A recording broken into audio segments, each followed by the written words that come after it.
ரொம்ப ரொம்ப டேஸ்ட்டாக எல்லா டிஃபனுக்கும் ஏற்ற மாதிரி தக்காளி சாப்ஸு கேப்சிகம் போட்டு செஞ்சு காமிக்கிறவாங்க.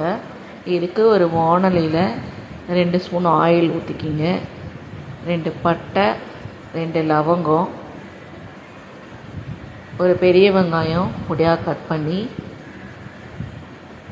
சேர்த்துக்குங்க. கூட 2 பச்சை மிளகா, அப்புறமா கலர் நல்லா கொடுக்கறதுக்காக 1/4 டீஸ்பூன் காஷ்மீரி சில்லி போட்டு லைட்டாக வதக்கி விட்டுட்டு, அதுக்கப்புறம் இது கூட ஒரு ஸ்பூன் ஜிஞ்சர் கார்லிக் பேஸ்ட் போட்டு நல்லா அதை பிரட்டி விட்டுட்டு, அதுக்கப்புறம் இது கூட ஒரு 5 தக்காளி நான் சேர்த்துக்கிறேன். நீங்கள் எவ்வளோ வேணாலும் சேர்த்துக்குங்க. இது கூட கொஞ்சம் மஞ்சத்தூள், 1/2 ஸ்பூன் குழம்பு மிளகாய்த்தூள். நான் இப்படி தான் செய்வேன் தக்காளி சாப்ஸு.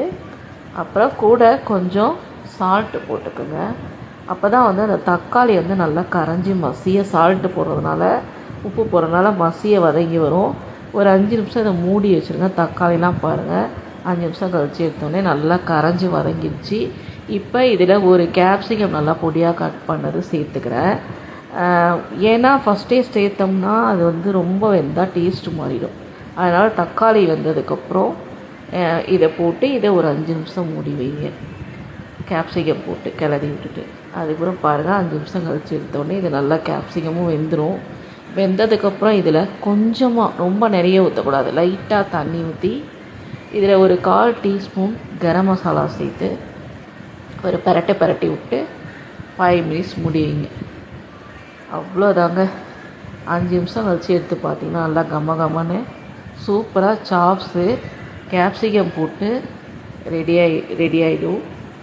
இது சப்பாத்தி, பூரி, தோசை எல்லாத்துக்கும் ரொம்ப அருமையாக இருக்கும். குழந்தைங்களாம் கேட்டு விரும்பி சாப்பிடுவாங்க. நான் இன்றைக்கி சப்பாத்தி பண்ணியிருக்கேன்.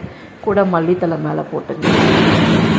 சூப்பராக கேப்சிகம் போட்டு தக்காளி சாப்ஸ் ரெடி ஆகிடுச்சு. நீங்களும் இதே மாதிரி ட்ரை பண்ணி பாருங்கள். நான் இன்றைக்கி சப்பாத்தி போட்டிருக்கேன். செம்மையாக இருக்கும். உங்கள் வீட்டு குழந்தைங்களாம் கேட்டு வாங்கி சாப்பிடுவாங்க. அவ்வளோ சூப்பராக